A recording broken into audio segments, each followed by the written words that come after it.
Así que la primera pregunta que les hago más a nivel reflexivo, ¿cuál es la historia que tiene cada uno de ustedes detrás de la idea de emprendimiento? Y empezamos justamente con el origen de la historia en el círculo dorado de Simon Sinek, ¿no? Recordamos que la mayoría de la gente sabe qué es lo que hacen, ¿vale? Algunos saben cómo lo hacen, pero muy pocos saben el por qué lo hacen. Y ese por qué tiene que ser la razón de ser, el propósito, lo que les hace a ustedes levantarse cada mañana y seguir emprendiendo y seguir apostando por esa idea que quieren lanzar. Lo interesante de esto es que el ejercicio se puede hacer en cualquier dirección, empezando de la parte de afuera hacia adentro del circo, pero lo más importante de todo es que a la hora de comunicarlo, lo comuniquemos adentro hacia afuera. Empecemos a comunicar el porqué y la razón de ser, porque cuando comunicamos adentro hacia afuera, le hablamos directamente a esa parte del cerebro que controla el comportamiento. Y esa parte del cerebro que controla ese comportamiento y que escoge o decide entre comprar o no un producto, entre confiar y no en nuestra marca o en nuestro proyecto, es justamente la parte del cerebro que se mueve por las emociones. Así que si nosotros le contamos desde la emoción, el propósito, la razón de ser a nuestro cliente, estaremos directamente influenciando positivamente esa parte del cerebro que va a controlar el comportamiento y finalmente la decisión de comprar o confiar en nosotros. Lo dice Simon Sinek, ¿vale? Lo que recordamos de las primeras sesiones, la gente no compra lo que hace, sino compra el por qué lo haces. Compra la razón de ser, el propósito de tu marca. El qué y el cómo, ¿vale? Simplemente refuerza lo que crees, ¿vale? Entonces, vamos a ver cuáles son estos consejos que nos dejan estos grandes expertos de cómo contar nuestra historia a través de las técnicas del storytelling que hemos aprendido de los grandes oradores de la historia. Y esta sección se divide en tres partes. La primera es pues, la estructura, el lenguaje y el contenido, ¿vale? Veamos primero la estructura. Vamos a seguir una estructura muy simple a la hora de comunicar nuestro mensaje. Vamos a seguir la estructura que va compuesta de la audiencia, la intención y el mensaje, ¿vale?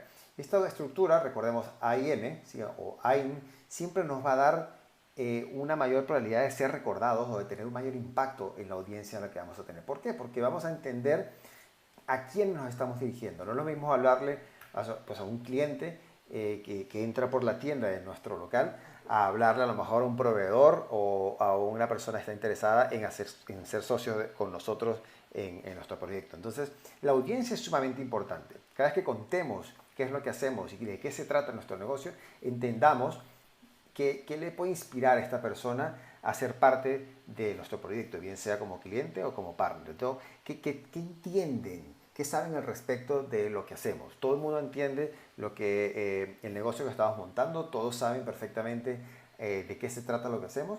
Si no tenemos esto tan claro, sería muy recomendable bajar ese nivel de contenido y hacerlo lo más claro posible. Y el segundo punto más importante de esta comunicación efectiva es la intención. ¿Qué queremos lograr con nuestra audiencia? ¿Qué queremos que hagan ellos? ¿Cuáles son los próximos pasos? ¿Queremos convencerles de que compren nuestro producto? ¿Queremos engancharlos como potenciales socios o inversionistas de nuestro emprendimiento? ¿Cuál es la intención detrás de esta comunicación? Cada vez que contamos lo que hacemos, tenemos que tener muy claro qué estamos buscando más allá del simple hecho de contarlo. ¿Cuál es la intención de nuestro mensaje? Y finalmente, este mensaje tiene que ser pues, breve, memorable, sea repetible, es decir, que la persona lo pueda compartir, que lo entienda, que sea emocional, pero que a la vez esté respaldado por datos, ¿vale? Entonces, tengamos siempre en cuenta que la estructura de cualquier mensaje de comunicación tiene que tener en cuenta a quién nos vamos a dirigir, que es la audiencia, qué queremos lograr con esta comunicación, que será la intención, y cuál es el mensaje, cuál es el contenido que queremos compartir. Recuerden lo que decía Steve Jobs, uno de los principales y más importantes comunicadores y revolucionadores de la tecnología en el siglo XXI. Siempre decía que mientras menos comuniques y mientras más simple, más potencial vas a tener. Y esto es justamente lo más difícil. Lo simple a veces puede ser lo más complejo de realizar. Hay que aclarar siempre las ideas, saber cuál es el mensaje que queremos transmitir, a quién se lo queremos transmitir y cuál es la intención detrás de ese mensaje. Así que esta estructura, cuando vayamos a contar qué es lo que hacemos con nuestros proyectos, tenemos que tener un orden o digamos, unos pasos a seguir, ¿vale? La primera parte de cualquier mensaje es el origen, ¿vale? Y podemos empezarlo siempre pues, con una anécdota, o con humor, o con una estadística.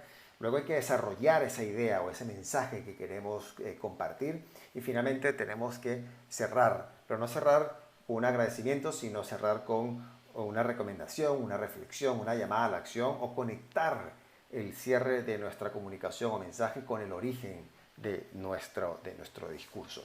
Y para ver esto, o sea, simplemente pues, el origen puede ser una estadística, ¿vale? Si están montando un negocio en cualquier área, por ejemplo, de comida, pueden decir, oye, ¿sabías que el 80% de la gente come fuera de sus hogares cuando van a trabajar?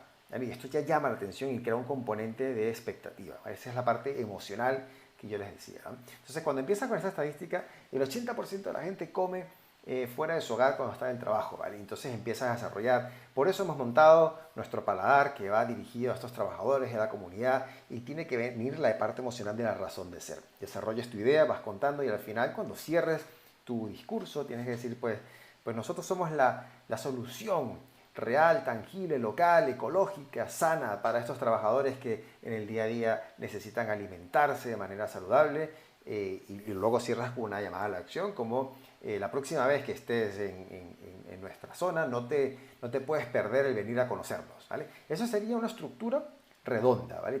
Llamas la atención con una estadística, desarrollas los beneficios y la parte emocional de tu proyecto y cierras con una llamada a la acción. La próxima vez que vengas no te puedes perder el probar nuestra comida o pasar por nuestro local o venir a conocernos, ¿vale? Tiene que haber un componente de cierre con el origen de tu estructura y de tu comunicación, ¿vale?